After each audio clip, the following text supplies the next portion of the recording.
Nah, sesuatu yang sifatnya imateri dalam konteks gak bisa langsung kepegang, ya, maka bahasa Arab yang menggunakan kata fajar. Kenapa sholat pertama disebut dengan fajar? Karena sholat ini disebut fajar karena ketika sholat ini dipanggilkan dalam kita keadaan tidur, maka iman kita akan memancar dari tubuh kita untuk menyambut panggilan sholat itu.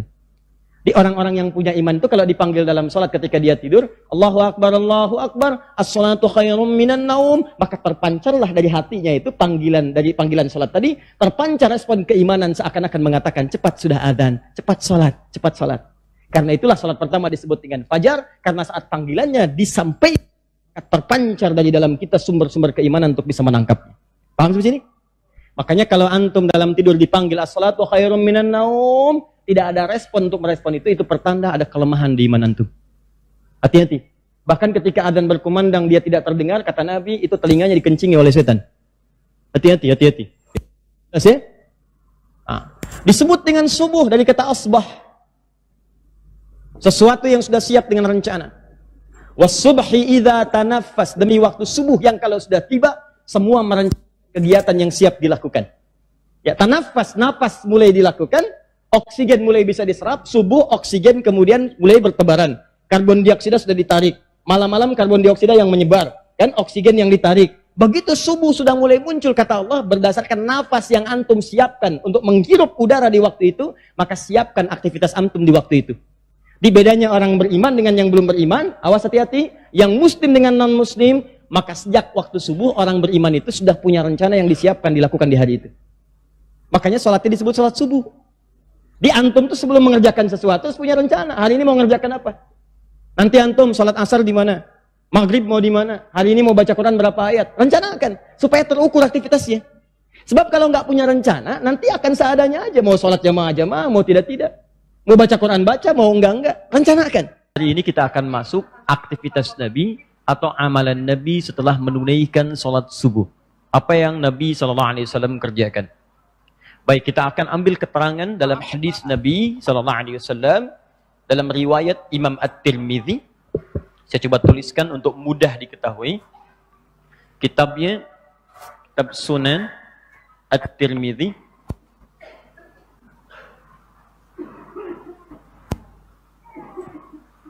Kadang juga ada yang menyebut dengan Jami' At-Tirmidzi.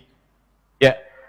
Saya terangkan sedikit saja. Ya, jatuh nanti kamu. Jadi ini ada yang menyebut Sunan, ada yang menyebut Jami'. Ya, Al-Jami'. Kalau saya tuliskan dengan Arabnya seperti ini. Ya. Yang ini saya tuliskan seperti ini, misalnya Enggak nyala, Bu, yang demikian. Mbak. Kalau Anda menemukan tulisan Sunan atau judul Sunan misalnya terkait dengan kitab hadis, Sunan An-Nasa'i, pernah dengar? Sunan Abu Daud, ya. Nah, kitab hadis yang dituliskan berdasarkan urutan-urutan tema fikih, itu disebut Sunan namanya. Jadi kalau Anda baca hadis misalnya ada bab-babnya, urutannya urutan fikih, dibuka dengan bab fikih. Misal, hadis pertama tentang taharah, kitabut taharah, ya, bagaimana cara bersuci. Setelah itu misalnya kitabus sholat, tentang sholat, kitabus zakat, tentang zakat. Kitab hadis yang disusun berdasar urutan fiqih, itu namanya sunan. Nah, ini jadi rumus cepatnya, saya terangkan lebih cepat. Kalau teman-teman membutuhkan referensi hadis terkait dengan persoalan fiqih, cepat cari kitab sunan. Anda misalnya pengen tahu cara Nabi berwudu, cara Nabi sholat, maka cara cepatnya temukan di kitab sunan. Antum cari koleksi. Ya, dan cara Anda berinteraksi ya, Anda bisa keluarkan belajar.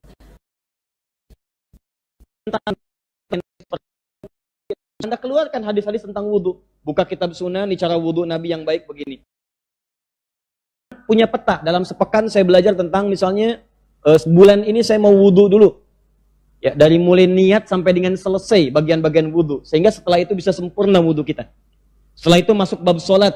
Ya, masa iya antum dalam sepekan misalnya nggak ada target kan? Ya, kita kan harus punya target. Bulan ini wudu saya bagus, bulan depan sholat saya paham. Maaf sekali, ini kalimat ini sering saya sampaikan. Ada sindiran halus dalam Al-Quran tapi tajam. Halus tapi tajam. Kata Al-Quran, ada isyarat di Quran surah ke-29 ayat ke-45. Ya, Quran surah ke-29 ayat 45. Al-Ankabut. Kita insya Allah hafal pertengahannya, cuma awalnya ini jarang dibaca. Kalau yang pertengahannya saya yakin hafal. Saya baru bacakan sebagian, Anda bisa teruskan. Innas sholata tanha. Tuh. Ya, saya bacakan sebagian, Anda bisa teruskan. Tapi awal ayatnya jarang dibaca. Coba apa awal ayatnya? Utslu ma uhya ilaika minal kitab wa aqimis shalah. Jadi ayat itu kalau Anda sempurnakan sampai bagian akhir, itu terdiri dari 4 bagian utama. Awalnya itu rumus cara memahami bacaan-bacaan dan gerakan sholat. Awas, kedua tentang cara menunaikannya. Yang ketiga manfaat sholatnya. Yang keempat pengaruh sholat pada kedekatan kita dengan Allah Subhanahu Wa Taala. Di awal ayatnya memberikan rumus bagaimana cara sholat yang benar. Rumusnya seperti apa? Kata Allah, utslu ma uhya ilaika minal kitab. Sebelum sholat, baca dulu, pahami dulu, pelajari dulu semua ketentuan-ketentuan sholat yang telah Allah wahyukan pada Nabi Muhammad. Ya, baca dulu. Dalam Al-Quran, Nabi diberikan oleh Allah keterangan. Nih, ya dalam Alkitab diberikan. Nanti penjelasan Al-Quran dijelaskan oleh Nabi lewat sunnah. Tapi cara Allah kemudian meminta kita belajar menggunakan kalimat utslu. Dari kata tilawah. Utslu. Begini. Dari kata tilawah. Kelemahannya kadang-kadang diterjemahkan ke dalam bahasa Indonesia dengan terjemahan umum. Di situ kan terjemahannya bacalah. Bacalah, baca. Padahal dalam bahasa Arab itu boleh jadi beberapa kata yang terlihat mirip padahal penekanannya berbeda. Contoh, wahyu pertama turun apa kalimatnya? Iqra. Coba cek terjemahannya Iqra. Bacalah. Kalau Iqra dan utslu punya arti yang sama, bacalah. Kenapa kalimatnya bisa berbeda? Iqra, bacalah. Utslu, bacalah. Nanti ada kitab, ya, kitabnya bagus sekali. Al-Furuq Al-Lughawiyah. Teman-teman yang tahu bahasa Arab, cari kitab ini, bisa di googling di internet, bisa gratis Anda dapatkan. Al-Furuq Al-Lughawiyah. Ya. Karya Abu Hilal Al-Askari. Namanya Abu Hilal Al-Askari. Ini bagus sekali kitabnya. Kitab ini menjelaskan kata-kata yang nampak berbeda, tapi seringkali diterjemahkan sama. Apa perbedaan penekanannya? Ternyata Masya Allah, itu hanya sekedar baca. Tidak menuntut memahami apa yang dibaca. Jadi kalau saya misalnya katakan begini, Sunan At-Tirmidzi, tapi saya tidak menuntut Anda untuk memahami apa itu Sunan, apa itu At-Tirmidzi misalnya, atau siapa beliau. Itu Iqra namanya. Tapi untuk memahami apa yang dibaca, bahkan mengamalkan apa yang telah dipahami itu, baca, pahami isinya, amalkan sesuai dengan pemahaman Anda. Maka berubah katanya dari kata Iqra jadi utslu. Akar katanya utslu itu berasal dari kata tilawah namanya. Tilawah. Iqra dari kata qiraah. Orangnya disebut qari. Pernah dengar ini? Qari Al-Quran. Pernah dengar? Pembaca Al-Quran. Bukankah kalau ada qari dia cuma sekedar baca? Baca, baca, baca, baca. Anda menyimak kan? Nah, tapi kalau sudah tilawah itu bukan sekedar baca. Baca, pahami, amalkan isinya.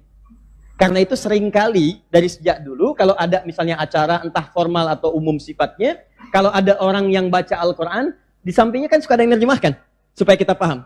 Siapa namanya? Tuh, Sari Tilawah kan? Coba lihat tilawahnya muncul kan? Sari Tilawah. Barangkali yang menerjemahkan dulu namanya Bu Sari. Ya, makanya disebut Sari Tilawah. Nah, coba kalau Adi, pasti Adi Tilawah gitu kan? Nah, Sari Tilawah itu kata sarinya sebenarnya nggak ada, bukan bahasa Arab. Tilawahnya, cuman orang kita kadang menambahkan sesuatu untuk menjadikan seperti sempurna bacaannya. Jelas ya? Jadi asalnya tilawah, cuma barangkali yang pertama menerjemahkannya siapa? Bu Sari. Jadi Sari. Nah, poin saya mau katakan, lihat kata Al-Quran, kalau Anda mau bagus sholatnya, mau sempurna, maka sebelum sholat tuh pakai kata utslu, kata perintah. Dari kata tilawah, baca dulu. Hari ini, ya maaf, sudah ribuan kali ruku, sujud, berapa persen Anda paham bacaan dalam sholat? Jangan-jangan ruku nggak ngerti yang dibaca. Sujud nggak paham yang diungkapkan. Berdoa tapi nggak ngerti apa yang dibacakan dalam doanya. Bagaimana Anda bisa khusyuk kalau nggak ngerti yang dikerjakan? Makanya orang dulu itu saking pahamnya bacaan sholat, baru takbir saja, itu sudah gemeteran tangannya. Sahabat Abu Bakar itu sahabat Nabi, mertua Nabi, orang paling dekat dengan Nabi dalam kehidupannya. Di alam kubur di samping Nabi, di surga bersama Nabi. Anda tahu, begitu beliau kemudian takbir, saking pahamnya bacaan Allahu Akbar, itu sampai gemetar tangannya. Dan takut, mengalir air matanya. Ketika ditanya lima hakata, kenapa Anda sampai begitu? Kata beliau, saya takut lisan saya mengucapkan Allahu Akbar, maaf, tapi dalam pikiran saya masih merasa besar dalam kehidupan. Ya, dianggap yang paling hebat, yang paling khusyuk. Anda kan mengatakan Allah yang maha besar, tapi Anda kadang-kadang merasa besar sendiri dalam hidup. Suami merasa hebat dibandingkan istri atau sebaliknya. Teman-teman merasa lebih hebat dibandingkan dengan kawannya, merasa lebih baik dibandingkan tetangganya. Ustadz merasa lebih berilmu dibanding ustadz lainnya. Lisannya mengucapkan Allahu Akbar, tapi perilakunya justru mengagungkan dirinya. Itu takut Abu Bakar. Itulah yang dimaksud dengan tilawah. Nah, Anda kalau ingin belajar tentang masalah-masalah ini sampai dengan tuntas, cari kitab Sunan. Ya. Nah, kitab Jami' itu lebih umum. Jadi tuntunan Nabi Sallallahu Alaihi Wasallam terkait dengan masalah-masalah kehidupan yang kompleks, sifatnya masih luas, tidak terurut dengan masalah-masalah fikih, itu disebut dengan Jami' namanya. Ya, himpunan petunjuk yang sifatnya masih luas. Misal, kitabnya Imam At-Tirmidzi disebut dengan Jami', tapi ada satu kitab yang populer di kita, kitabnya Imam Al-Bukhari, yang kita kenal dengan Sahih Al-Bukhari. Nah, Sahih Al-Bukhari itu masuk kategori kitab Jami'. Makanya nama aslinya bukan Sahih Al-Bukhari. Nama aslinya Al-Jami' As-Sahih Al-Musnad Al-Mukhtasar min umuri Rasulillah sallallahu alaihi wasallam wa sunanihi wa ayyamihi. Itu nama aslinya. Ulangi. Nah, karena panjang kita singkat Sahih Al-Bukhari. Tapi asalnya bukan Sahih Al-Bukhari, Al-Jami' As-Sahih. Jami' kitab panduan umum kehidupan, As-Sahih isinya sahih semua. Al-Musnad bersumber dari Nabi referensinya. Al-Mukhtasar isinya langsung petunjuk Nabi, nggak bertele-tele, cuman sedikit keterangannya yang ditambahkan Al-Bukhari untuk menjelaskan. Min umuri Rasulillah sallallahu alaihi wasallam, di sini terdapat semua aktivitas Nabi SAW secara umum. Wasunanihi, dan sunnah-sunnah yang bisa diikuti, wa ayyamihi, dan kegiatan hariannya. Nabi mengerjakan apa selama 24 jam? Maka dibagi ke dalam 97 pembahasan, 97 kitab. Ada tentang iman, ada tentang ilmu, ada tentang rumah tangga, ada tentang bisnis, kitabut tijarah, bagaimana cara dagang ala Nabi, ya, yang tiba-tiba Anda berniaga, nggak pernah kembali modal, selalu kembali untung. Ya, buka ini. Ada kitabul imarah, bab tentang pemerintahan. Anda mungkin di birokrasi, ada yang di diplomasi. Ayo, ada semua tuntunannya. Ada kitab orang sakit, kalau sedang sakit apa amalannya, dari sakit ringan sampai sakit berat ada. Nah, makanya cara berinteraksinya dengan kitab Jami, apa yang teman-teman butuhkan sesuai dengan subjek pekerjaan Anda misalnya, atau apa yang sedang Anda kerjakan, keluarkan tuntunannya. Anda nggak harus baca semua, karena nggak semua itu Anda kerjakan. Kan di situ banyak, ada 97 pembahasan. Ini ada teman-teman yang muda-muda mungkin yang sedang belajar. Kenapa Anda nggak keluarkan kitabul ilmi, tuntunan menuntut ilmu dari Nabi? Di situ ada tuntunan bagaimana cepat kita bisa memahami sesuatu, cepat hafal, sulit lupa. Bahkan nanti ada level yang kelima. Ya, orang-orang sekarang membagi kepada 4 bagian daya ingat. Cepat ingat, lambat lupa. 1. Yang kedua, cepat ingat, cepat lupa. 3, lambat ingat, lambat lupa. 4, ini agak susah. Maaf ya, maaf sekali. Lambat ingat, cepat lupa. Kalau udah kita terangkan tuh hampir 2 jam, ya, ingat? Belum. Minta penjelasan lagi. 15 menit baru ingat. Begitu selesai, lupa. Nah, ada yang kelima. Ini yang tidak mudah. Dan ini menghasilkan orang-orang hebat. Dari masa lalu sampai dengan kekinian. Adalah orang yang, maaf, cepat ingat, sulit lupa. Jadi mau lupa aja susah, bukan mau ingat. Mau lupa susah. Biasanya kan utang yang begitu. Ya? Nah, ini ilmu. Ini ilmu. Ibu misalnya, Bu, ibu bisa keluarkan kitab rumah tangga. Ibu berapa tahun sudah jadi ibu, keluarkan aja bab rumah tangga. Pelajari istri Nabi, bagaimana dididik oleh Nabi. Ibu bisa praktekkan. Nanti ada Pak, yang paling lincah seperti Sayyidah Aisyah. Ya, yang paling penyabar seperti Sayyidah Saudah binti Zam'ah. Ya, yang menjaga misalnya ifah diri seperti Sayyidah Zainab. Ya, walaupun tidak mudah menemukan seperti Sayyidah Khadijah, tapi bisa dipelajari. Ya, antum yang di pekerjaan misalnya dunia usaha, keluarkan kitabut tijarah. Ya, sesuai keperluan antum aja. Setelah itu turunkan hadisnya, pelajari pelan-pelan, terapkan dalam kehidupan. Demi Allah saya katakan akan terjadi perbedaan dalam aktivitas kehidupan antum. Akan berbeda. Begitu caranya. Ayo pergi ke toko kitab, beli. Ya, toko buku yang ada terjemahannya. Mulai hari ini, antum petakan. Saya profesinya apa? Di rumah tangga, saya sebagai seorang anak, cari hadis-hadis tentang anak. Saya sebagai seorang suami, keluarkan tuntunannya. Maka kalau Anda keluarkan tuntunan itu, kalau orang dulu saja dari jahiliyah, orang paling buruk bisa berubah total, menjadi khairu ummah, yang terbaik di zamannya, maka demi Allah saya katakan, kita yang bukan jahiliyah, pasti lebih baik daripada dulu-dulu yang pernah kemudian mengalami perubahan. Yakin itu ya? Nah, sekarang, saya terangkan dulu. Jadi At-Tirmidzi punya kitab. Kitabnya sekaligus disebut dengan Jami dan Sunan. Ya, jadi ada yang menyebut Jami At-Tirmidzi, ada yang menyebut Sunan At-Tirmidzi. Disebut Jami karena isinya memang komprehensif, bahasanya luas. Luas bahasanya. Mencakup A, B, C, D, dan seterusnya seperti Al-Bukhari, seperti Sahih Muslim. Cuma disebut juga Sunan karena urutannya disusun berdasarkan urutan fikih. Ya, jadi ada urutan fikihnya. Kalau Sunan yang fikih. Ini enggak. Dia dari fikih sampai ke masalah sosial, masalah misalnya umum, masalah rumah tangga, masalah hal-hal yang dibutuhkan dalam kehidupan luas. Karena itu mencakup persoalan yang umum, sifatnya disebut dengan jami', tapi karena tersusun berdasarkan urutan fikih, bab fikih didahulukan, maka disebut dengan Sunan dalam saat yang bersamaan. Di kitab hadis yang saat bersamaan disebut dengan jami' dan disebut pula dengan Sunan. Paham sampai sini? Baik. Karangan Imam At-Tirmidzi, nama aslinya Muhammad, tumbuh dan berkembang di Tirmidz, wilayah pecahan Soviet yang tan sekarang, maka dikenal dengan At-Tirmidzi. Orangnya saleh, hafal Al-Quran, rajin tahajud, dan di akhir hidupnya, ya masa sepuhnya itu matanya buta. Buta kenapa? Menangis, banyak menangis, takut saat tiba bekalnya masih dianggap kurang oleh Allah Subhanahu wa taala. Di waktu sering nangis itu matanya buta, ditanya oleh sahabatnya, "Kenapa Anda sampai begini?" Kata beliau, "Saya khawatir begitu saya pulang, bekal saya masih dianggap kurang cukup oleh Allah Subhanahu wa taala." Anda bisa bayangkan, ada orang imam besar, hafal hadis, ahli juga dalam bidang-bidang keilmuan, rajin tahajud, rajin puasa, di masa tuanya banyak menangis karena Allah sampai matanya buta. Takut saat pulang bekalnya belum cukup. Ada orang bukan imam, Quran hafal juga enggak, fikih juga enggak paham, hadis juga enggak tahu, cita-cita masuk surga, surga Firdaus, Masya Allah masa tuanya sibuk dipakai karaoke.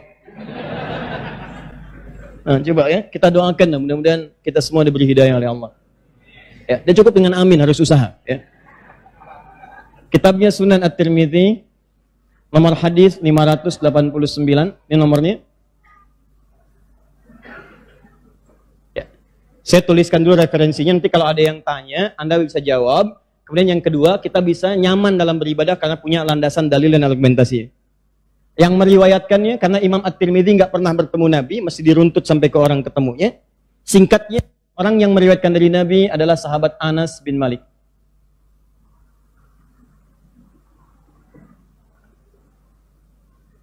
Saya bahas pelan-pelan supaya kita paham. Jadi di ilmu hadis itu, kalau bahas hadis jangan langsung ke isinya. Ya, karena insya Allah setiap runtutan informasinya itu mengandung referensi dan inspirasi bagi kita semua. Yang meriwayatkannya dari Nabi adalah seorang bernama Anas bin Malik. Bin itu anak laki-laki, singkatan dari Ibnun. Anak laki-laki berarti Anas, anak laki-lakinya Malik. Malik menikah dengan Malikah. Nah, jadi Malik ini suaminya Malikah. Malikah ibunya Anas. Saat tumbuh, Malik meninggal dunia. Ya, Malik meninggal, tinggal Malikah, single parent, Bu. Tapi Malikah berpikir begini, wah ini kalau saya misalnya didik anak, bagaimana anak ini menjadi baik, dekat dengan Nabi, maka beliau punya pikiran cerdas, titipkan anak itu ke Nabi. Maka didatangilah rumah Nabi, mengatakan, "Ya Rasulullah, saya punya anak ini cekatan, mohon angkat jadi pembantu Anda." Luar biasa. Panjang sebetulnya kisahnya secara singkat. Secara singkat, itu ada persaingan di kalangan sahabat supaya anak-anaknya tumbuh jadi ulama. Maka Abbas ya membiasakan anaknya datang ke majelis Nabi, didoakan oleh Nabi.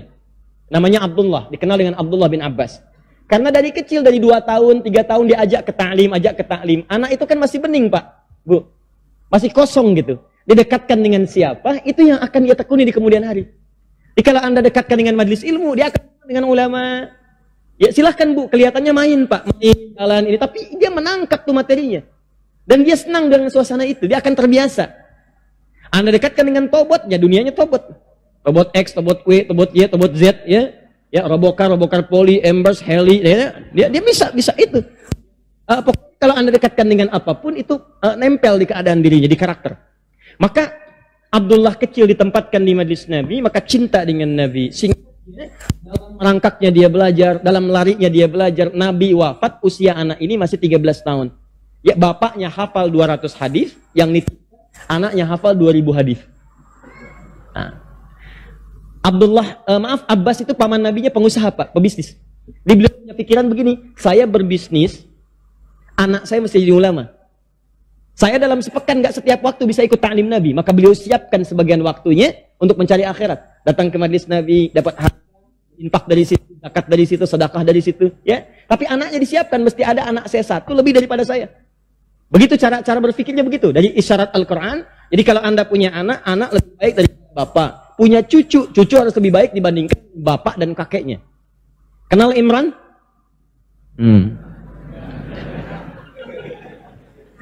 Imran menikah dengan Hannah, ya kan?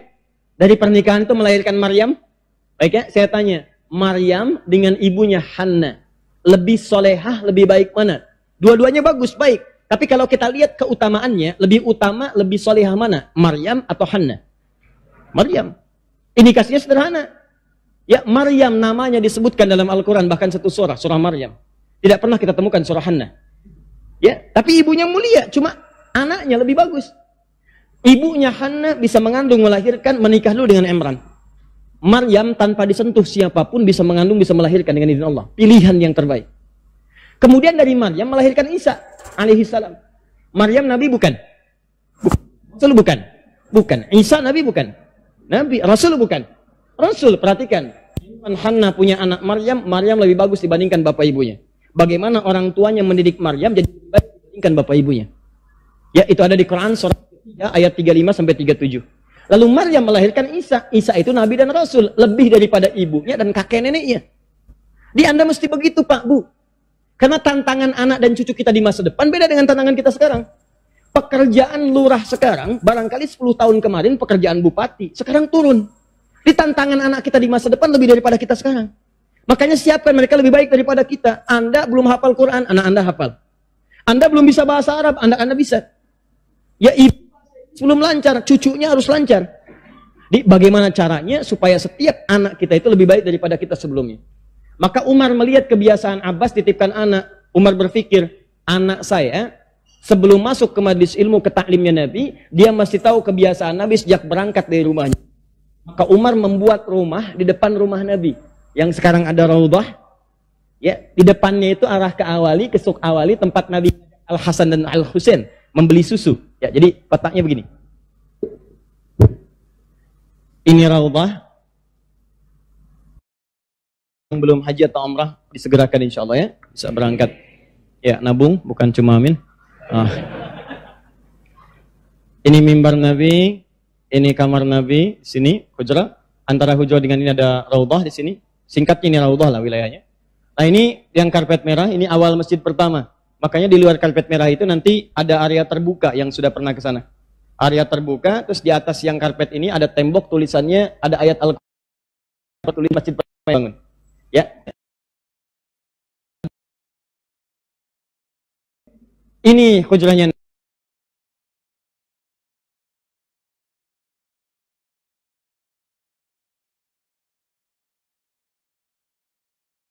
Cucunya untuk membeli susu sore-sore.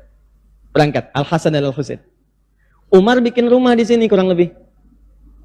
Bikin satu kamar. Kamarnya ini adalah kamar anaknya bernama Abdullah yang bisa ngintip-ngintip langsung ke rumah Nabi. Maksudnya kalau Nabi keluar dari rumahnya untuk berangkat misalnya ke majlis ilmu atau ke yang lainnya, ke tempat lain, itu bisa kelihatan dari sini. Jadi kalau anaknya Abbas nunggu di majlisnya Nabi, anaknya Umar bisa langsung ngelihat di rumah bagaimana Nabi keluar dari pintu rumahnya. Bagaimana jalannya, bagaimana nengoknya. Perhatikan bagaimana Umar membuat visi yang luar biasa. Jadi kalau anaknya Abbas hafal 200 hadis, anaknya Umar 2000 hadis, Abdullah bin Abbas hafal 2000 hadis. Anaknya Umar, Abdullah bin Umar hafal 2800 hadis. Plus yang ini. Malikah lebih dahsyat. Abdullah bin Abbas nitipkan anaknya di majlis Nabi. Anaknya Umar ngintip-ngintip ke rumah Nabi. Anak saya masuk ke rumah Nabi. Maka dia bawa anaknya Anas ke dalam Nabi. Dia katakan pada beliau sallallahu alaihi wasallam, maaf sebagai pembantu Anda.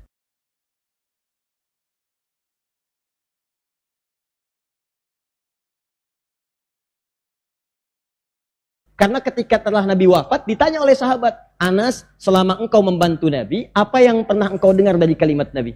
Kata Anas, wallahi, demi Allah, selama saya membantu Nabi, tidak pernah terdengar kalimat dari Nabi, kecuali, Anas, madza akhdumuka? Anas, apa yang bisa saya bantu? Sama membantu Nabi. Ya, kalau ada yang sobek, jahit sendiri. Selesai makan, cuci sendiri. Enak banget, saya juga pengen kalau begitu ya. Di Anas, apa yang bisa saya bantu? Di rupanya belajar. Selama tinggal dengan Nabi, belajar dengan Nabi sallallahu alaihi wasallam. Nah, di antara hasil kajian itu, beliau meriwayatkan kebiasaan Nabi setelah menunaikan sholat subuh. Dirangkumlah kebiasaan itu oleh Imam At-Tirmidzi dalam kitab sunannya nomor hadis 589. Paham sampai sini? Nah, kalau sudah paham, ayo kita bacakan hadisnya. Di sini kita akan mulai pelajaran kita.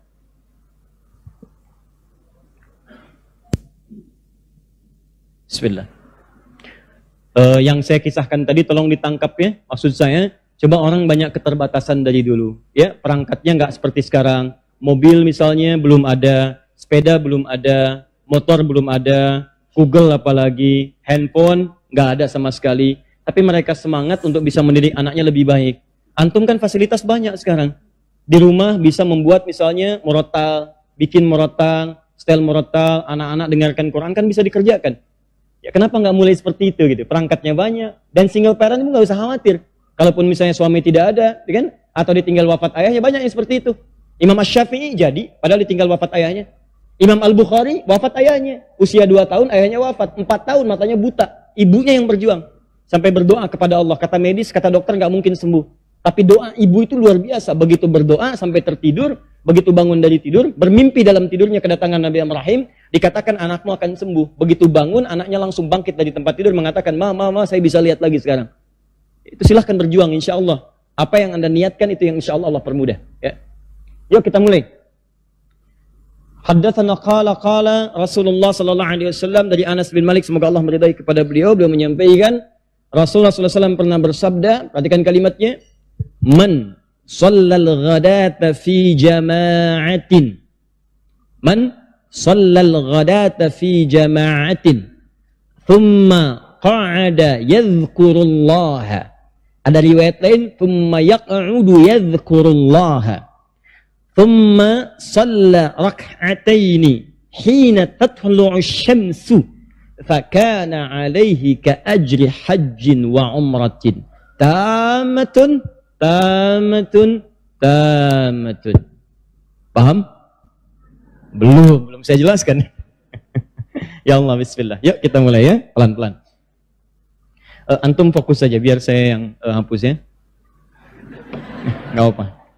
Bismillah. Biar cepat.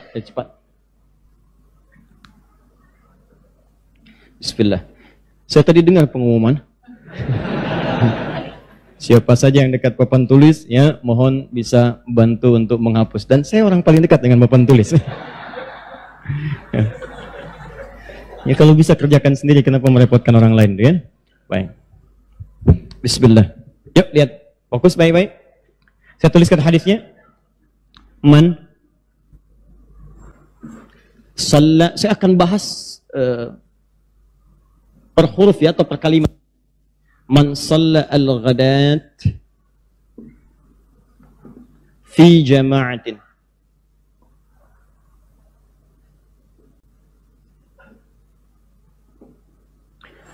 Man shalla al-ghadata fi jama'atin thumma, ada riwayat ini menuliskan qa'ada, riwayat menuliskan yaq'udu, yadhkurullaha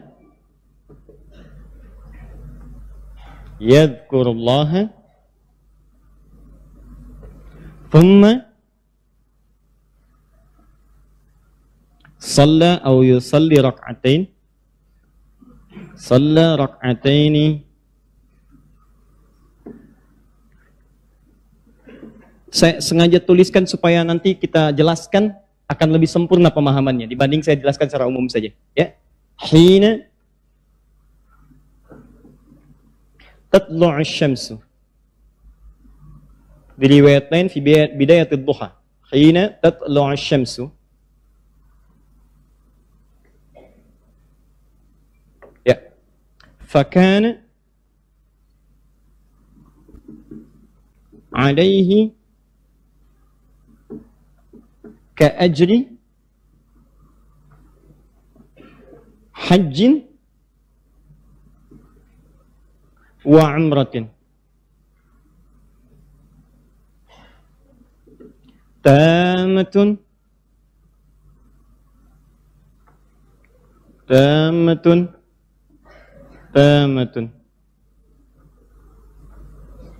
tiga kali disebutkan. Ya. Kalau bisa hafalkan ini ya. Ya, pahami. Kalaupun tak hafal, yang penting maknanya kita pahami dengan baik. Ya, paling gampang hafalkan akhirnya. Tamat gitu ya. Ya, bismillah. Ya, kita lihat pelan-pelan. Bagi Anda yang tersambung, bisa dimanapun Anda berada, insya Allah Anda bisa tangkap secara langsung, screenshot dari hadisnya, kita pelajari dengan baik insya Allah. Yuk, kita mulai pelan-pelan ya. Fokus ini. Man shallal ghadat. Man. Yang ini. Itu sering diartikan barang siapa atau siapapun.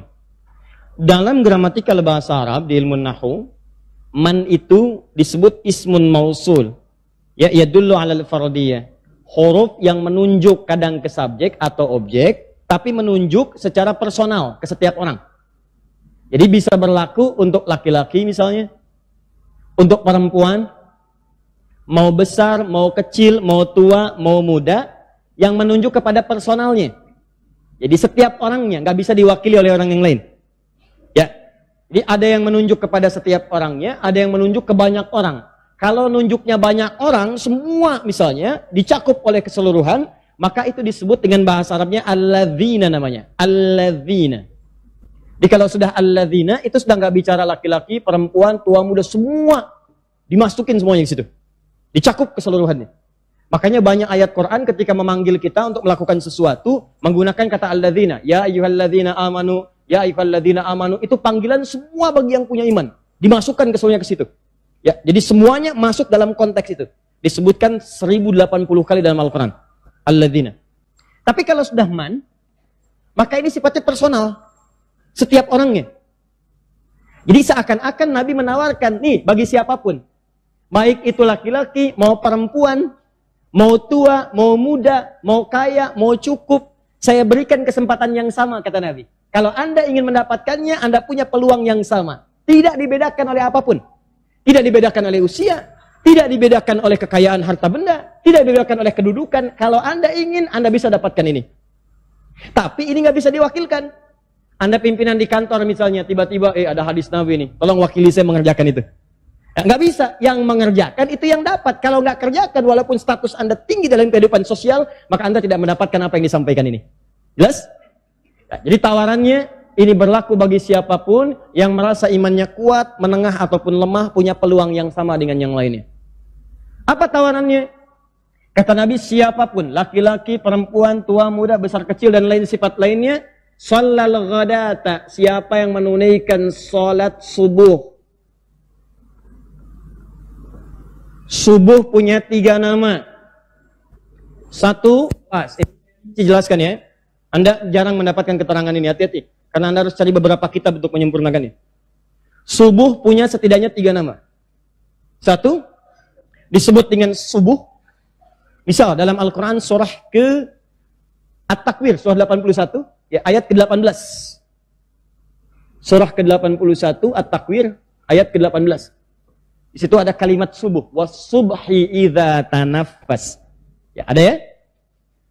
Yang kedua disebut dengan fajar. Fajar. Ada Quran surah Al-Fajr, surah ke-89, wal fajri walayalin asyr. Tentang salat subuhnya di Quran surah 17 ayat ke-78, paling kiri sebelah atas.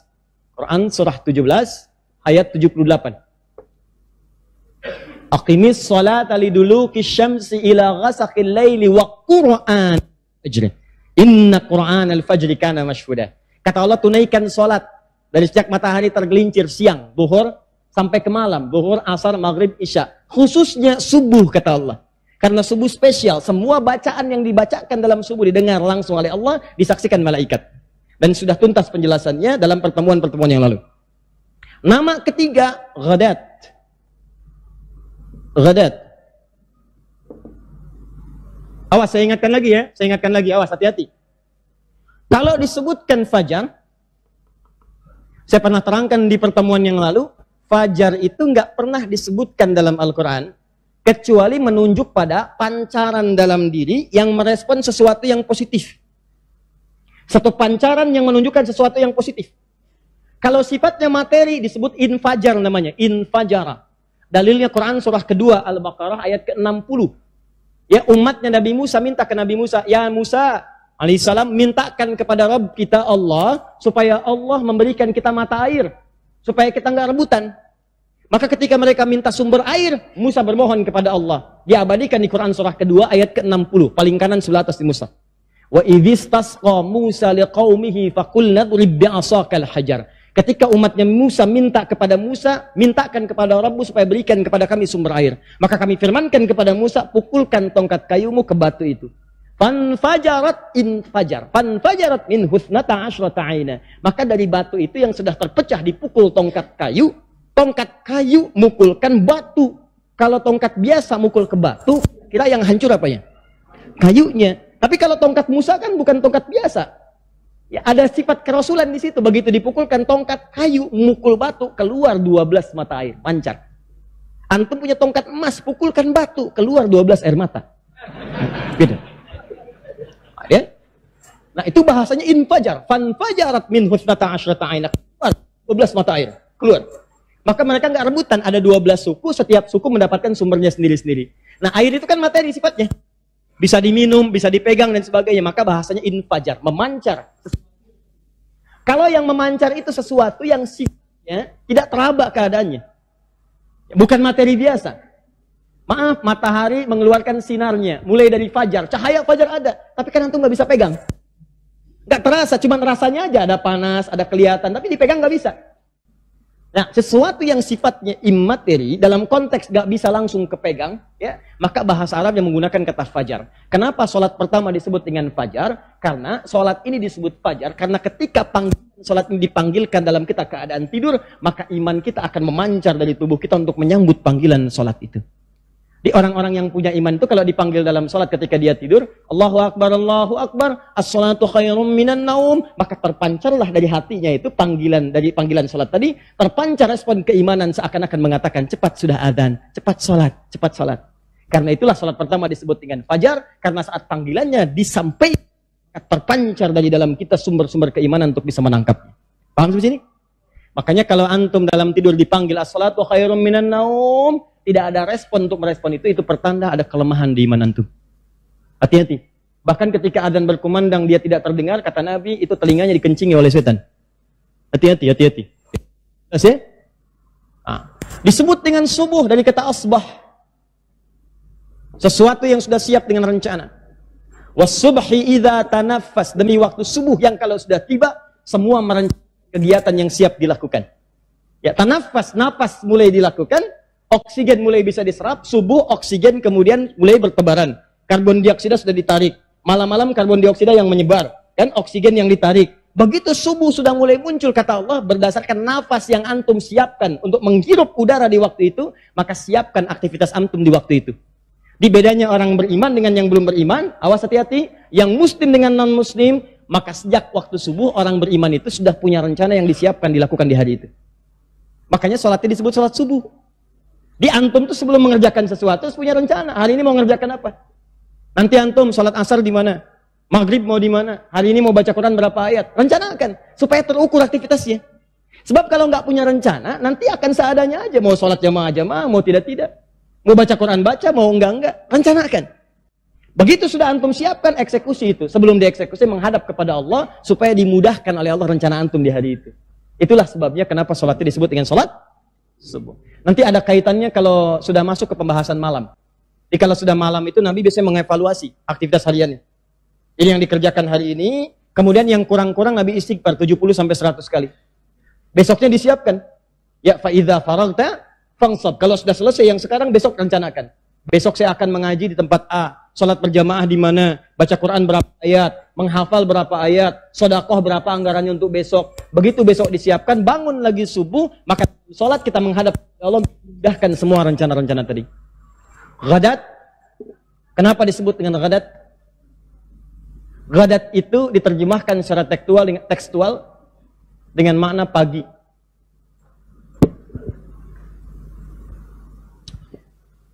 Tapi asal katanya, kata ghadat ini, dia punya kemiripan dengan kata ghada, yang berarti sesuatu yang punya banyak manfaat dan energi. Makanya orang kalau makan siang, orang Arab menyebutnya dengan ghada, taghadda. Ketika Anda makan dari capek-capeknya itu, kemudian Anda makan siang, bukankah energinya bertambah? Bukankah lebih kuat lagi? Maka sholat ini kenapa disebut dengan sholat ghadat? Karena sholat subuh itu banyak hadis menyebutkan ini sumber-sumber energi positif dalam sholat subuh. Keluar dari rumah berangkat ke masjid dalam subuh membuat tubuh Anda lebih sehat. Energi terkumpul lagi. Spiritual Anda lebih kuat. Makanya Nabi mengatakan orang yang menunaikan sholat subuh tepat pada waktunya, maka dia berpeluang mendapatkan keberkahan lebih daripada yang lainnya. Ya. Al-barakatu fi bukuriha. Banyak keberkahan pada awal waktunya. Maka teman-teman sekalian, kata dalam hadis ini, Nabi memperkenalkan nama yang ketiga. Tidak menyebutkan man sholat subha, tidak menyebutkan man sholal fajr, tapi menyebutkan man sholal ghadat. Karena kata subuh sudah diterangkan dalam Al-Quran, kata fajar sudah ada dalam Al-Quran, maka kata ghadat disebutkan oleh Nabi SAW. Seakan-akan ingin mengatakan, hei, ayo cepat berangkat subuh, jangan terlambat, tunaikan di masjid, kerjakan berjamaah. Karena ketika Anda mengerjakan sholat di awal waktu, akan Anda dapatkan energi-energi positif dan waktu-waktu yang lainnya. Itu maksudnya. Jelas ya? Kalau nggak percaya, rencanakan besok subuh, antum akan subuhan di mana? Kalau bisa keluar jamaah di masjid. Antum akan temukan, akan ada sesuatu yang beda dengan hari-hari sebelumnya. Pasti akan lain. Nah, apa kaitan dengan amalan Nabi di sini? Teruskan. Man shallal ghadat fi jama'atin. Siapa yang menunaikan sholat subuh. Awas hati-hati. Di awal pagi, menuju pagi. Di situ banyak energi didapatkan. Fi jama'atin. Syaratnya mesti berjamaah. Syarat pertama. Tolong dikotaki. Syarat pertama, satu, ditunaikan dengan berjamaah. Jadi kalaupun salat subuh tapi nggak berjamaah, maka antum tidak akan mendapatkan kemuliaan yang disebutkan dalam hadis ini. Ya, pelan-pelan ya. Siapa yang menunaikan salat subuh fi jama'atin dengan cara berjamaah? Kata Syekh Mukhtar Asy-Shinqiti, karena kalimat yang menunjukkan makna jamaah, maka jamaah dalam hadis-hadis Nabi itu punya dua arti. Satu, jamaah kalau disebutkan dalam sholat mengandung arti ditunaikan di masjid. Jadi kalau ada kata berjamaah, di antara makna yang pertama tunaikan di mana? Masjid. Maka ada yang mengartikan hadis ini dengan mengatakan siapa yang menunaikan sholat subuh di masjid. Karena umumnya kalau orang ke masjid pasti pengen jamaah. Jelas ya? Baik. Ada yang mengartikan, lihat. Karena ini sifatnya umum, tidak pakai alif lam. Kalau tidak pakai alif lam disebut dengan nakirah. Nakirah itu masih umum. Sifat jamaah apa saja. Mau di masjid, mau di jalan, mau di kantor, mau di tempat-tempat lain. Umumnya yang dikerjakan dengan berjamaah. Kata Syekh Mukhtar Asy-Shinqiti, juga dengan imam-imam yang lainnya, yang sangat populer, mereka mengatakan, di sini ada dua pemahaman dari para ulama. Yang pertama menyebutkan siapa yang menunaikan sholat subuh di masjid dalam perkataan jamaah ini. Yang kedua mengatakan tidak hanya dikhususkan di masjid. Bagi yang tak mampu ke masjid pun karena ada uzur syar'i. Karena ada alasan yang dibenarkan oleh syariat. Ya, misal perempuan yang nggak bisa ke masjid. Laki-laki dalam perjalanan nggak mungkin ke masjid, ya? Atau misalnya kondisi tertentu yang susah ke masjid. Dokter sedang tindakan, ya kan? Bahkan sebelumnya tiba-tiba sholat zuhur dengan asar. Ya, dia jamak misalnya. Ya karena khawatir begitu tindakannya cukup lama. Operasi dari jam 1 misalnya sampai dengan ke jam 5. Bisa-bisa ke setengah 6. Asar sudah mepet, disiapkan maghrib datang. Maka dari itu ditunaikan di jamak sifat itu boleh. Ya, boleh. Kalau ke masjid lagi jadi berbahaya. Jantung sudah dibuka perutnya, kelihatan jantungnya. Asar berkumandang, Allahu Akbar, Allahu Akbar. maaf ya, saya ke masjid dulu. Panggilan Allah sudah tiba, ditinggalkan, mati pasien. Maka yang ini sifatnya jamaah secara umum. Yang kedua, satu, diartikan masjid. Yang kedua, berjamaah secara umum. Ibu sedang tidak bisa ke masjid. Di sisi tertentu misalnya, ada anak yang harus dijaga. Masjidnya nggak ada saf untuk perempuan, atau di jalan tidak aman dari fitnah. 3 syarat ini. 1, maaf, perempuan boleh menunaikan sholatnya di rumah, atau dia tidak ke masjid. 1 di antara 3 syarat ini muncul. 1, ada yang harus ditunaikan jadi kewajiban perempuan di rumah. Seperti anak misalnya harus diberikan ASI atau dijaga. Yang kedua, di jalan tidak aman dari fitnah. Ya, di jalan berpotensi diganggu orang misalnya, atau tidak aman dari fitnah yang ada di sekitaran. Yang ketiga, di masjidnya tidak ada tempat khusus untuk perempuan. Maka ini dibolehkan perempuan sholat di rumah. Kalau ada 3-tiganya terpenuhi baik keseluruhannya, misal di rumah sudah bisa aman, di jalan nyaman, di masjid ada space-nya, maka sama dengan laki-laki, boleh keutamaan ke masjid itu ditunaikan. Seperti zaman Nabi, setelah masjidnya sudah bagus, sudah agak cukup luas, banyak perempuan menunaikan sholat ke masjid, termasuk subuh. Tapi kalau nggak mampu, ibu bisa tunaikan di rumah. Awas, hati-hati.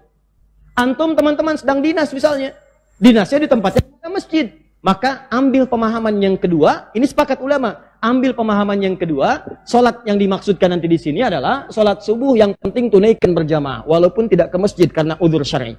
Jelas? Awas, Bu, tolong Bu ya Pak, dibiasakan, walaupun misalnya nggak bisa ke masjid, di rumah ya berjamaah lah.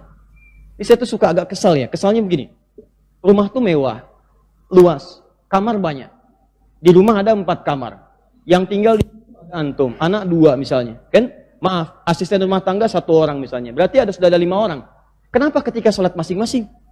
Suami di kamar A, istri di kamar B, ya, anak-anak kamar C, yang bantu di kamar yang lain. Kenapa nggak kumpul satu titik di situ untuk sholat berjamaah? Kan pahalanya lebih banyak. Nah, apa tulisan hadis ini? Fokus. Siapa yang bisa sholat subuh berjamaah, bisa ke masjid, gak bisa ke masjid, tunaikan berjamaah. Umma qa'ada aw yaq'udu yadhkurullah. Setelah menunaikan sholat itu, dia tidak langsung bangun. Maksudnya tidak langsung meninggalkan masjid, atau tidak meninggalkan area sholatnya, tapi dia kemudian berzikir kepada Allah subhanahu wa ta'ala. Jadi ini kebiasaan Nabi, pasca sholat subuh, Nabi nggak langsung meninggalkan masjid, tapi mengerjakan satu amalan dulu. Apa amalan itu? 1, setelah selesai sholat subuh, Nabi membiasakan zikir dulu. Tahan, pelan-pelan. Nanti saya terangkan apa zikir yang dimaksudkan. Yang kedua, thumma shalla rak'ataini hina tatlu'u syamsu.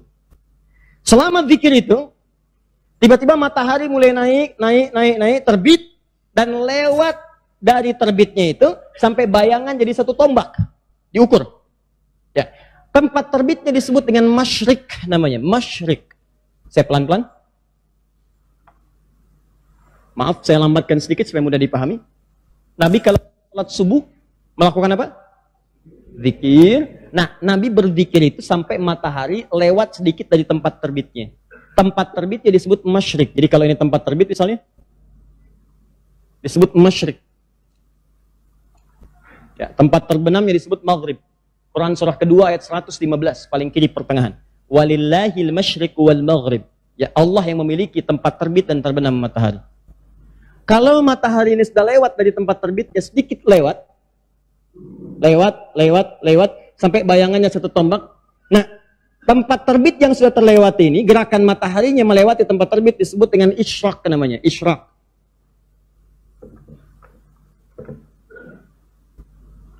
Kalau posisi dari lewat tempat terbit itu sudah memunculkan bayangan 1 tombak, jadi kalau antum misalnya nanam tombak di luar, ya di waktu pagi bayangannya sudah sama tuh dengan tombak itu, maka itu disebut dengan syuruk namanya.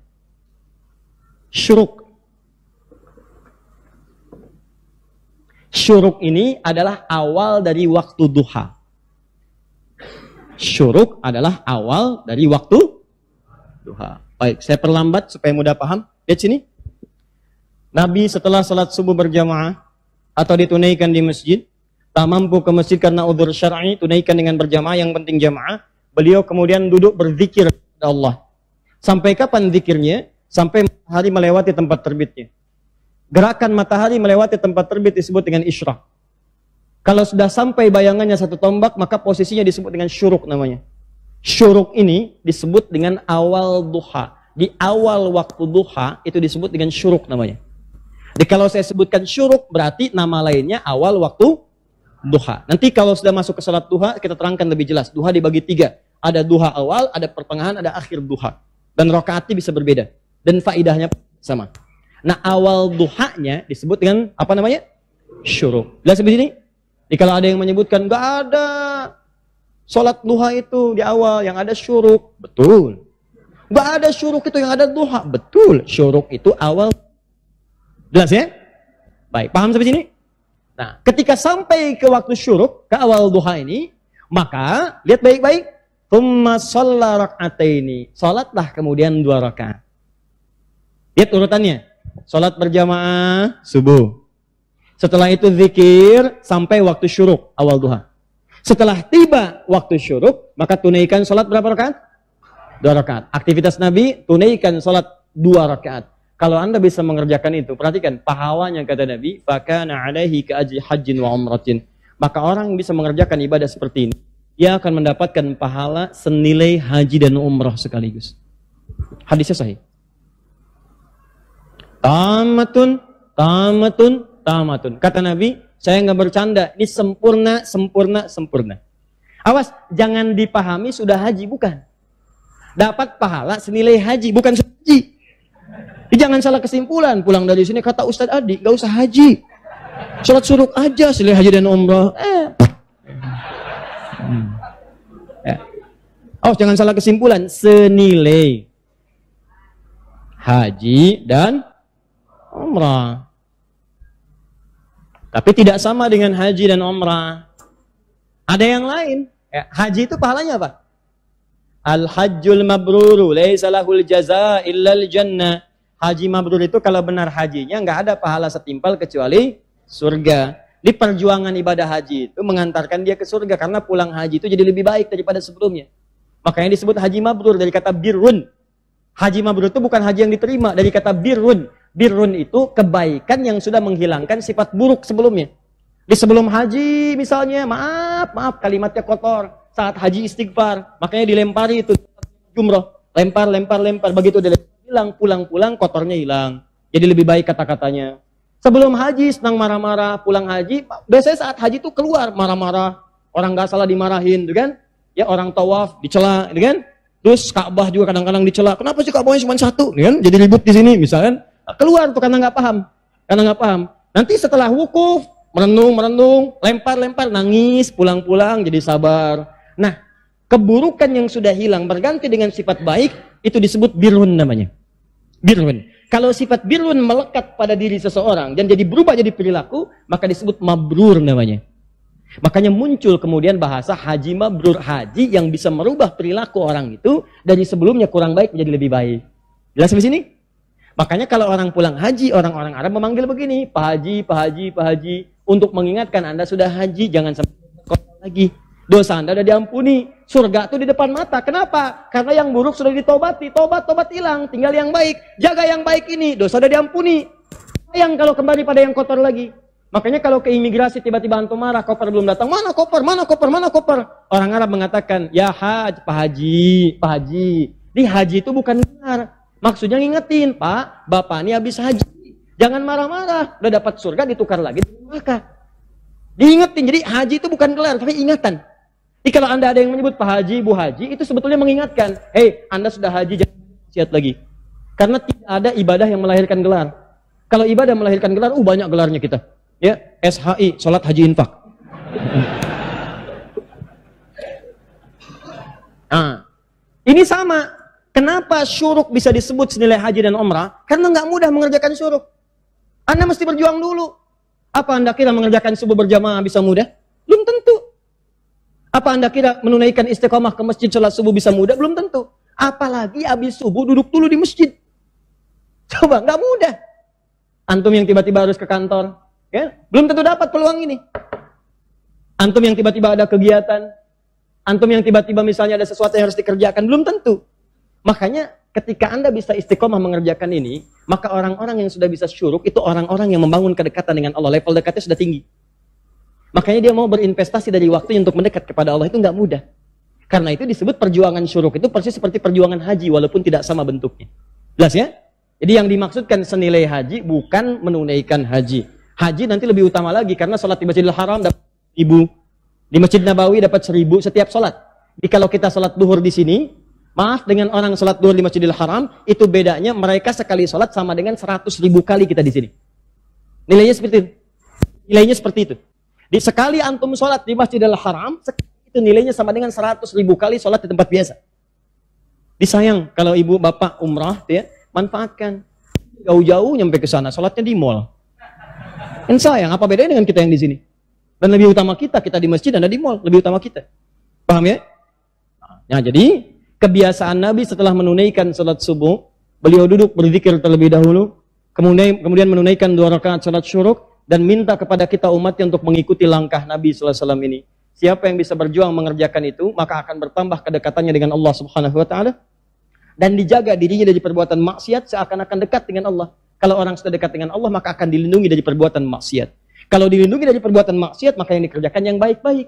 Kalau dia sudah mengerjakan yang baik-baik, maka persis sama seperti orang haji yang terbebas dari perbuatan buruk, dijaga dengan perbuatan baiknya. Maka kata Nabi, pahalanya senilai haji dan umrah. Pertanyaannya, 1, belum selesai. Ini baru pengantar. Ya, baru mukadimah. Pertanyaannya, 1, zikir apa yang dikerjakan oleh Nabi? Kan antara subuh, ba'da subuh sampai ke syuruk kan zikir. Zikirnya apa yang dikerjakan? Apakah kalimat thayyibah ataukah yang lain? Kita bahas. Yang kedua, selesai sholat kemudian duduk. Apakah duduknya di tempat dia sholat? Atau boleh pindah ke tempat lain? Yang penting di area masjid. Ya, misal antum sholat di posisi yang sebelah kanan di sana. Tiba-tiba setelah itu nggak ada mushaf, pengen baca Quran, mushafnya di sana. Apakah boleh pindah ke sana? Atau kalau pindah, gugur ininya. Awas, hati-hati dilihat. Mau pindah, aduh takut gak dapat haji. Mau pindah, aduh takut umrah. Di situ aja gitu kan. Pas tiba-tiba ada cleaning service, Pak, maaf Pak, sebentar geser dulu. Maaf ya, haji dan umrah. Nah, kita lihat tuh seperti apa memahaminya. Karena ada yang menafsirkan gak boleh pindah di situ, gitu. Ya, nanti kita lihat apakah benar harus di situ saja atau boleh berpindah. Kalau boleh berpindah, apa dalilnya? Kalau memahami di situ saja, bagaimana keadaannya? Paham? Nah, jadi ini 1, 2, dan kasus yang terakhir, Ustadz bagaimana kalau keluar masjid untuk kebutuhan hajat yang darurat? Pengen ke toilet kan?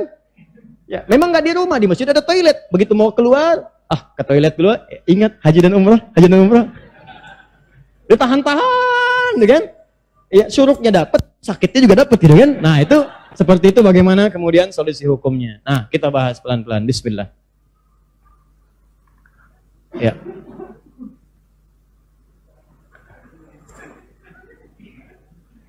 Ya, mudah-mudahan yang menghapus dapat senilai haji dan umrah. Cuman saya nggak ada hadisnya. Insyaallah khair. Bismillah. Yuk. 1, zikir. Apa yang dikerjakan oleh Nabi Sallallahu Alaihi Wasallam setelah menunaikan sholat subuh yang dimaksudkan. Teman-teman sekalian, secara umum kalimat hadis Nabi itu tidak menunjuk kepada zikir khusus, tapi mengisyaratkan semua jenis zikir. Jadi zikir apa saja yang disebut dengan zikir, maka itu boleh diamalkan. Hanya pertanyaannya, apa itu zikir dan apa saja jenisnya? Jadi kalau kita ingin mengamalkannya, kita mengetahui ragam dari zikir yang dimaksudkan. Dan di antara itu semua, apa yang sering dilakukan oleh Nabi dari ragam-ragam zikir ini? Zikir adalah segala aktivitas yang mampu mendekatkan seorang hamba dengan Allah Subhanahu wa Ta'ala. Saya ulang, segala aktivitas yang mampu mendekatkan dan atau mengingatkan seorang hamba dengan Allah Subhanahu wa Ta'ala.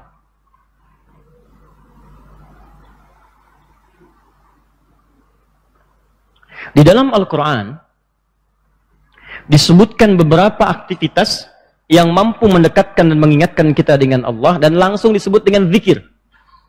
Dan ini pun dipraktekkan oleh Nabi SAW. Contoh, Yang pertama ditemukan di Quran surah keempat ayat 103. Paling kanan pertengahan.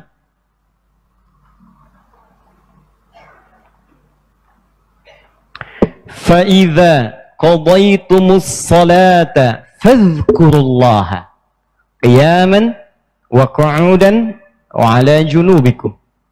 Maka jika Anda telah tuntas mengerjakan salat, maka segeralah berzikir kepada Allah Subhanahu wa taala. Di amalan sunnah pasca salat berzikir, zikir dulu. Bisa Anda kerjakan kalau buru-buru ya sambil berdiri, berjalan. Ini waktu umum ya.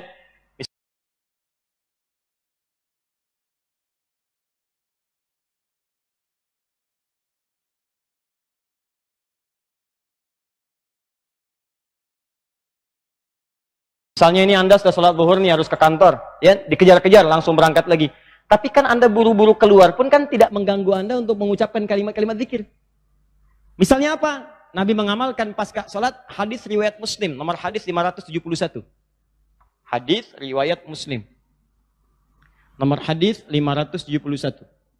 Setiap selesai sholat Nabi mengatakan, perhatikan kalimatnya, Astaghfirullah, Astaghfirullah, Astaghfirullah. Allahumma antas salam, minkas salam, tabarakta ya dzal jalali wal ikram. Apa Anda nggak bisa sambil keluar mengucapkan astagfirullah, astagfirullah, astagfirullah? Ini kata Al-Quran, sesibuk apapun Anda, begitu selesai sholat apa nggak bisa sambil jalan astagfirullah, astagfirullah, astagfirullah. Daripada Anda keluar membicarakan sesuatu yang tidak penting. Bahkan nggak berkata apa-apa, jalan aja. Mendingan pakai zikir kan? Astagfirullah, astagfirullah, astagfirullah. Allahumma antas salam, minkas salam, tabarakta ya dzal jalali wal ikram. Hadis Muslim, nomor hadis 573. La ilaha illallah wahdahu la syarika lah. Lahul mulku wa lahul hamdu wa huwa ala kulli syai'in qadir. Ya, kalau Anda misalnya nggak terlampau sibuk, silahkan sambil duduk. Konteks tadi setelah selesai menunaikan salat subuh, antum pengen berzikir dulu, maka jenis zikir yang pertama adalah mengucapkan kalimat-kalimat thayyibah. Kalimat thayyibah.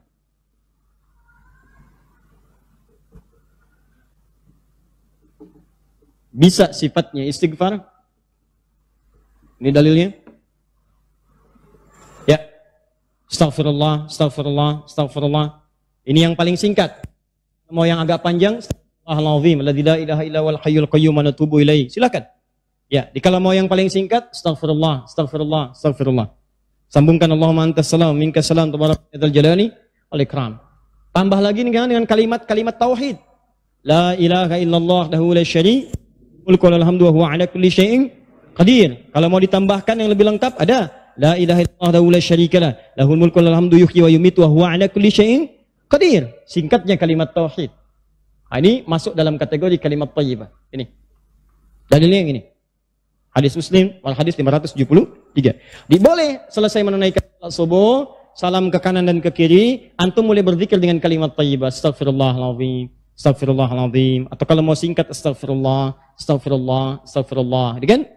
Baik, teman-teman, ingat baik-baik ya. Karena zikir itu definisinya segala aktivitas yang membuat kita dekat dan ingat kepada Allah. Jadi ketika mengucapkan kalimat ini bukan sekedar diucapkan di lisan. Kalau cuma diucapkan jangankan antum. Anak-anak antum yang 5 tahun, 4 tahun belum balik pun bisa. Apa bedanya bacaan mereka? Sambil ingat Allah. Sambil diingat. Astagfirullah. Apa artinya astagfirullah? Ampuni saya minta ampun. Ya, istighfar. Istighfar itu istighfar. Gini. Istighfar. Gini. Lihat sini fokus. Istighfar itu dari kata ghafara asalnya. Ghafara itu disandingkan dalam Al-Quran dengan kata dzanaba dzambun. Dzanaba dzambun. Ghafara artinya mengampuni, ampunan. Istighfar minta ampun. Kalau minta ampun berarti kan ada yang salah. Ya kan? Ada dosa yang dilakukan, dosanya disebut dengan dzambun. Sifat Allah yang mengampuni disebut Ghafir. Ghafir. Muncul surat ke-40 namanya surat Ghafir. Baca ayat yang ketiga, kata Ghafir disandingkan dengan dzambun. Ghafiriz dzambi wa qabilit taubi. Allah punya sifat Ghafir. Ghafir pemilik ghafar, ampunan. Allah mengampuni orang berbuat dosa. Kalau Anda pengen minta ampun, ucapkan astagfirullah. Istighfar itu permohonannya. Istighfar permohonan ampun, ucapannya astagfirullah. Ampunannya ghafara ghufran, yang punya ampunan ghafir. Kata Allah, saya ghafir. Quran surah 40 ayat 3. Ghafiridz dzambi, minta ampun hei yang punya dosa, minta ampun kepada saya. Ketika engkau minta, saya akan ampuni. Saya tanya pada antum, siapa yang enggak punya dosa? Yuk angkat tangan. Ayo enggak usah malu, angkat aja, saya pulang. Jadi kalau enggak punya dosa bersih kan?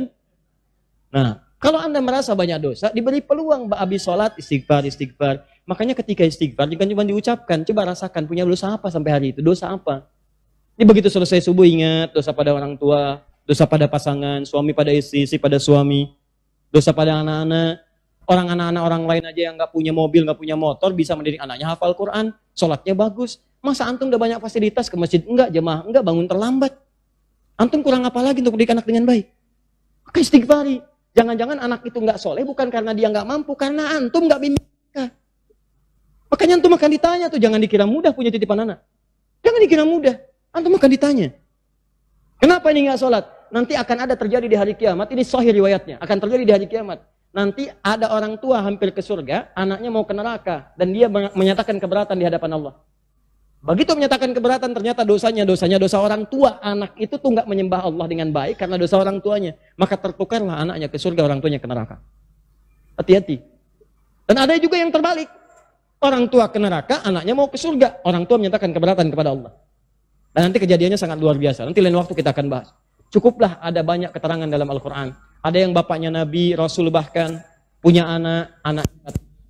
Ada yang suami, istrinya nggak taat. Ada yang istrinya solihah, suaminya enggak. Seperti Asia dengan Fir'aun.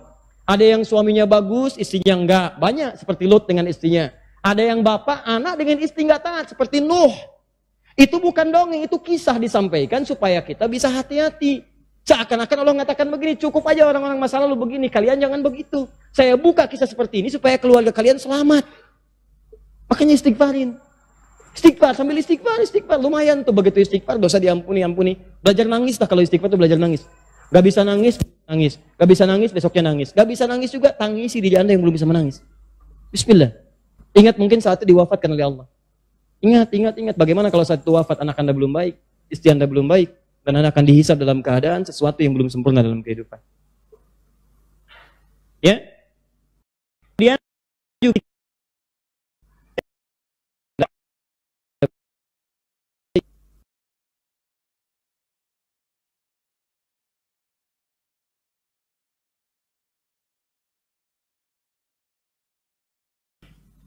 Inna nahnu nazzalna dzikra wa inna lahu lahafizun.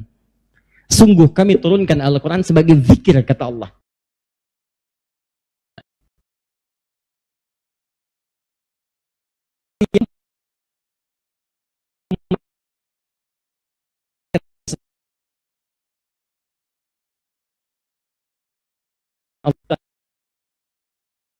Al-Anfal ayat kedua.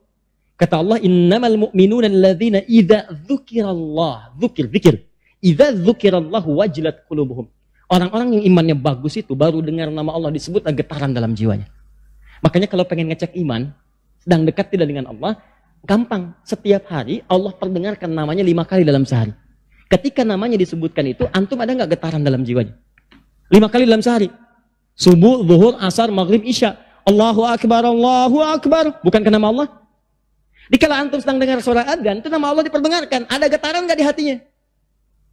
Ya, yang imannya hebat itu belum diperdengarkan, dia udah siap-siap. Sebenarnya adzan zuhurnya itu jam 12:08. Kok bisa jam 11 udah siap-siap? Padang mandi dulu, wudu dengan sempurna, berangkat ke masjid. Itu tandanya imannya luar biasa. Ada orang yang saat dipanggil baru ingat, Allahu Akbar, Allahu Akbar. Ya Allah, sudah masuk zuhur, siap-siap. Imannya standar. Standar. Itu yang biasa. Begitu dipanggil, ingat. Ada orang yang sama, Allahu Akbar, Allahu Akbar. Ya Allah, sudah adzan, baru adzan, belum qomat. Itu iman bermasalah. Imannya lemah bermasalah. Nah, coba tes. Kalau antum bagus, alhamdulillah, tapi lihat keluarga. Lihat anak-anak. Kadang-kadang ada anaknya yang nggak bersama antum, sedang kuliah, sedang di luar, sedang macam-macam. Coba cek, ingetin sholatnya. Jangan sampai berpisah lah. Ya, sampai berpisah. Saya mau tanya begini. Maaf ya, maaf. Antum mana sedang tidur. Sedang tidur nih. Tiba-tiba ada kebakaran. Terus yang paling menarik dibangun. Nah, keluar ada kebakaran. Anak itu santai tidur aja. Ma, kebakaran. Tidur. Dia susah dibangunin. Pertanyaan saya, apakah Anda akan membiarkan anak Anda terlalap api dengan kebakaran pada saat itu? Atau Anda akan seret dia keluar? Karena khawatir api bisa menyentuhnya. Pilih, Anda diamkan atau Anda seret? Anda seret. Saya cuma mau kasih tahu aja ya. Maka itu lebih dahsyat daripada api kebakaran yang akan meruntuhkan rumah Anda.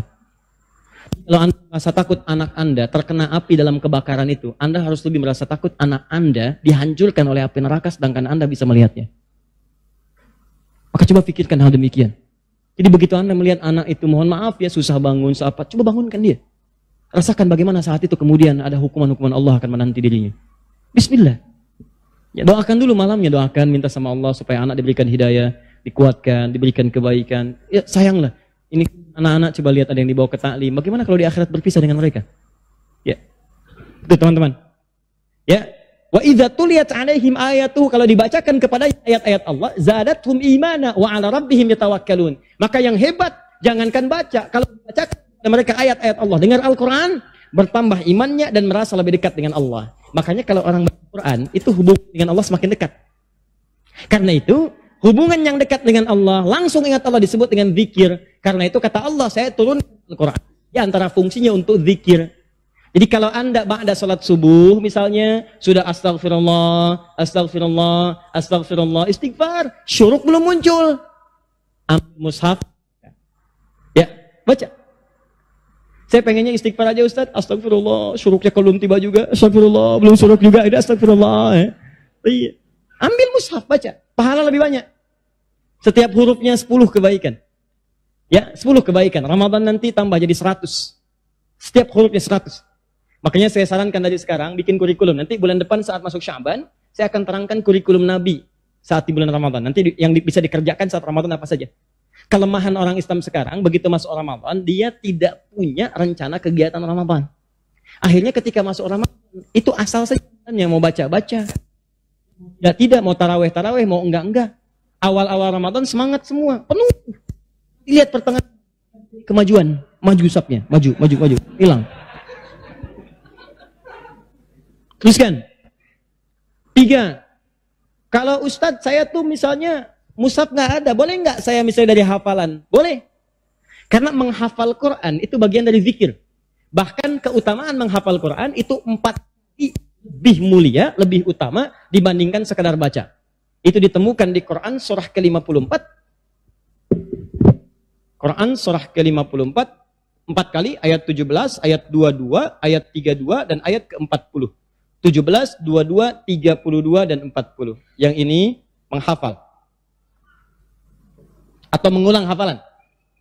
Misal, Nabi begitu selesai salat, sudah berzikir kalimat thayyibah, maka beliau biasa membaca, teman-teman, itu 4 surah utama.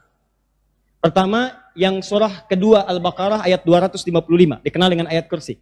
Allahu la ilaha illa huwal hayyul qayyum, la ta'khudhuhu sinatun wa la naum. Seterusnya sampai selesai. Setelah itu membaca Al-Ikhlas, qul huwallahu ahad. Setelah itu membaca Al-Falaq, qul a'udzu birabbil falaq. Setelah itu membaca An-Nas, qul a'udzu birabbin nas. Kalau Anda ingin memilih seperti bacaan Nabi, boleh. 4 ini dibaca. Ayat kursi, Al-Ikhlas, Al-Falaq, An-Nas. Kalau Anda ingin mengulang-ulang hafalan Anda, juz amma misalnya boleh. Baca misalnya, amma yatasaalun an-naba. Atau saya mulai dari ad-duha, boleh. Wad-duha, wal-laili idza saja. Terus baca. Sambil menunggu syuruk, sambil mengulang-ulang hafalan. Sah. Zikir. Teruskan, ada juga bentuknya doa. Doa, bagian dari zikir. Doa. Dari mana taunya Ustaz? Quran surah ke-7 ayat 205. Praktek nabinya bagaimana Ustaz? Hadis riwayat Ibnu Majah. Nomor hadis 925. Di saat Anda berdoa, itu Anda sedang berzikir. Ya, makanya kan ketika Anda berdoa, Anda merasa lebih dekat dengan Allah kan? Ya, merasa nyambung gitu. Ya, perhatikan kalimatnya. Ketika Anda berdoa disebutnya zikir. Wadhkur rabbaka darru'an wa khifatan wa dunal jahri minal qaul. Kata Allah, kalau Anda sedang punya masalah, ada persoalan, jangan mengeluh. Jangan mengeluh, apalagi bikin status, nggak menyelesaikan masalah. Gak masalah bikin status. Dia tidak seperti yang aku kira. Selesai juga enggak. Terus nungguin komentar, itu paling kasihan tuh, nungguin itu. Aduh, kasihan, belum ada yang komen. Ya, udah 2 jam baru muncul. Kenapa Jeng? Gitu kan? Baru dijawab. Iya ya, gelisah hati ini. Muncul lagi komen yang lain. Duh, nggak nyangka ya, nyangka. Capek, nggak selesai. Masalah selesai? Tidak, cuma nambah masalah aja. Kata Allah, kalau punya masalah, tenangkan hati, berdoa, sebut nama Allah. Itu lebih memberikan ketenangan. Zikir itu selain mendekatkan kita pada Allah, zikir itu membuat hati lebih tenang. Tenang. Makanya ketika Allah menyebutkan fungsi zikir di Quran surat 13 ayat ke-28. Allah sampaikan begini, ala bidzikrillahi tatma'innul qulub. Kamu mesti yakin, kata Allah, dengan berzikir kepada Allah, hati kamu akan tenang. Makanya kalau sedang punya persoalan, bawa ke zikir. Ambil wudhu, baca Quran. Begitu antum baca Quran, walaupun solusi belum tiba, hati lebih tenang. Dan lebih objektif, kalau orang tenang itu dapetin solusinya gampang gitu, tenang. Solusi mudah dicari. Tapi kalau antum gelisah, walaupun ada solusi, nggak akan sempurna nanti masalah diselesaikan. Paham ya? Di doa, itu bagian dari zikir. Di antara doa yang dibacakan oleh Nabi, itu setiap selesai sholat, itu ada kalimat singkat tapi padat. Allahumma inni atau inna. Kalau inni untuk sendiri, kalau inna untuk banyak. Allahumma inni as'aluka ilman nafi'a wa rizqan thayyiba wa amalan mutaqabbala. Ya Allah, hamba mohon kepadamu, anugerahkan hamba pengetahuan yang bermanfaat.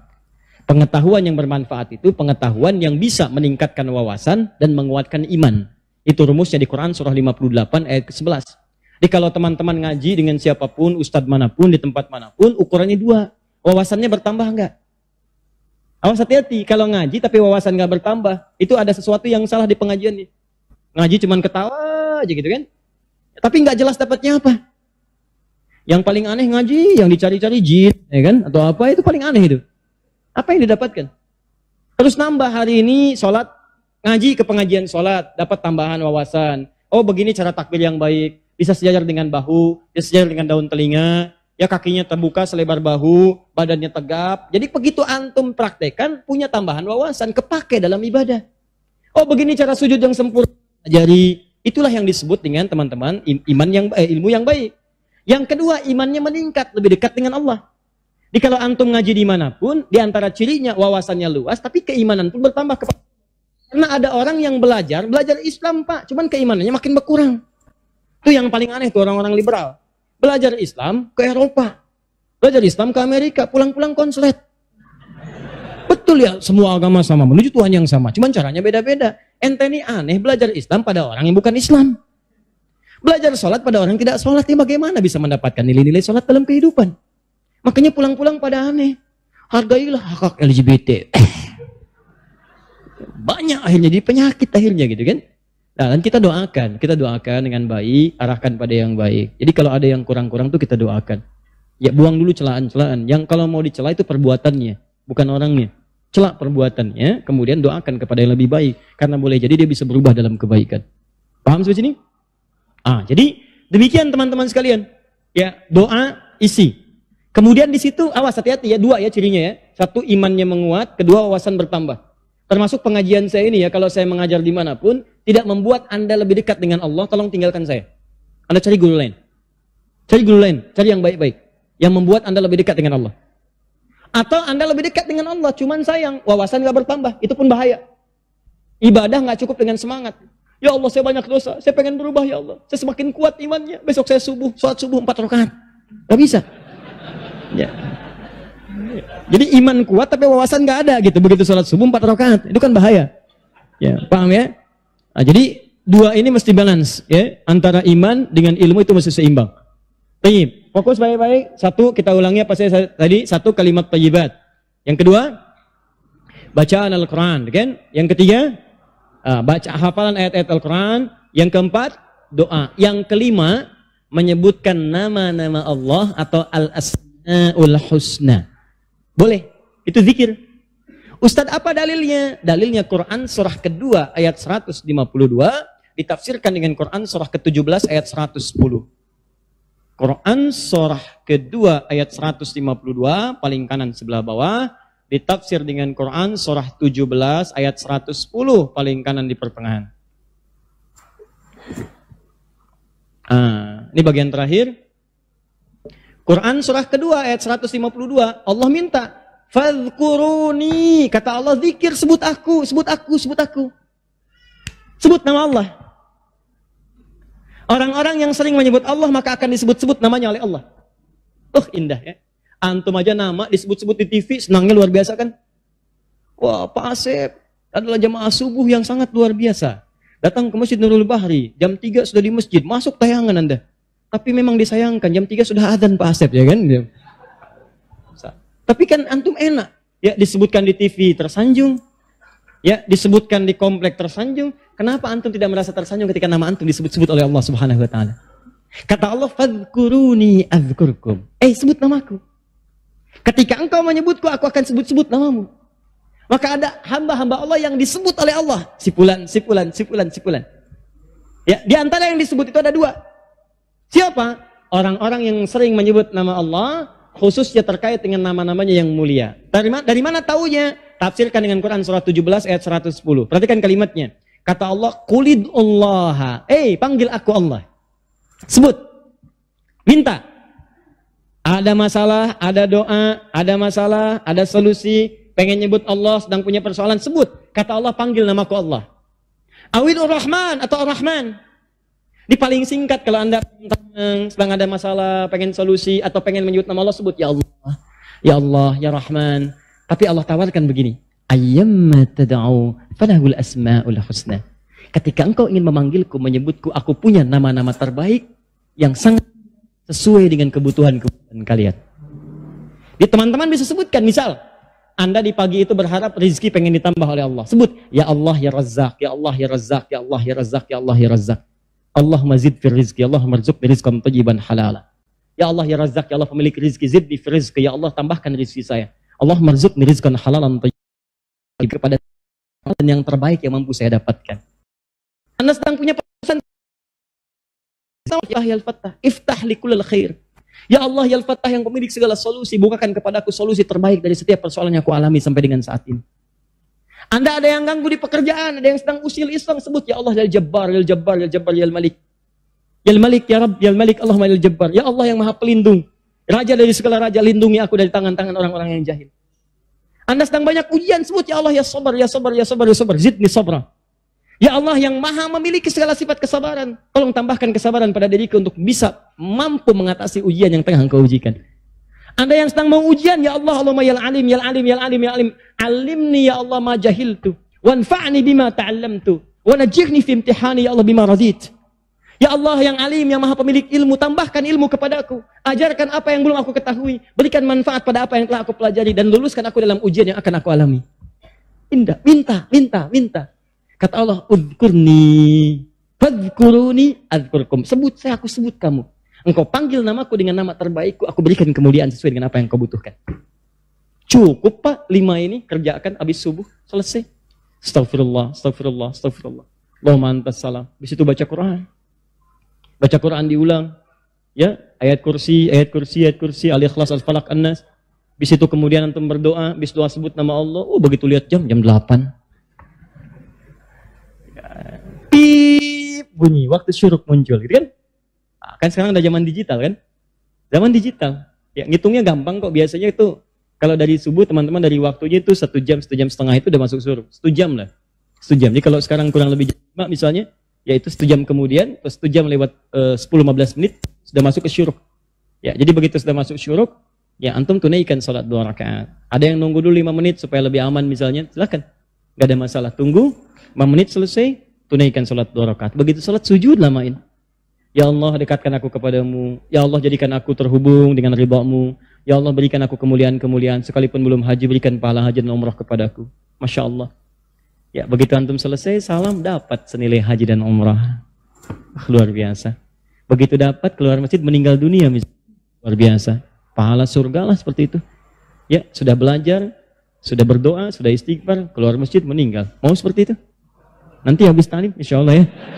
Sekarang kan masih ta'lim. Tapi kan kita nggak bisa milih gitu kan. Nggak bisa milih.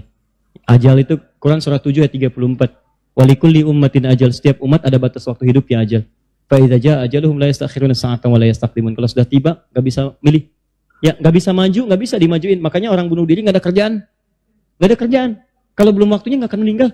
Dia nelan baygon satu kontainer. Kalau belum waktunya meninggal nggak akan meninggal. Ya, nggak ada kerjaan, nggak usah. Kasih tahu teman-teman yang kira-kira hidupnya melihat tidak ada harapan. Masih banyak harapan. Kalau pengen banyak harapan ke Bekasi. Ada Harapan Indah, Duta Harapan, Ujung Harapan, banyak semua sana. Ya. Tapi kita nggak bisa milih. Mau dimundurin nggak bisa. Ya. Antum bisa duluan, saya belakangan. Mungkin kita dibalik, saya belakangan, antum duluan. Ya. Atau misalnya Ustaz itu nggak bisa, antum duluan, mungkin saya duluan setelah antum. Mungkin. Ya. Ya. Bisa juga memang saya duluan. Bisa ya ngangkatin jenazah antum. Ya, pesan saya yang terakhir untuk menutup ta'lim ini, jika ada benar dari Allah dan Rasul silakan diamalkan. Kalau ada yang salah itu mutlak kesalahan saya, mohon dimaafkan ya. Subhanakallahumma wa bihamdika asyhadu an la ilaha illa anta astaghfiruka wa atubu ilaik. Wa akhiru da'wana alhamdulillahirabbil alamin. Alaikum warahmatullahi wabarakatuh.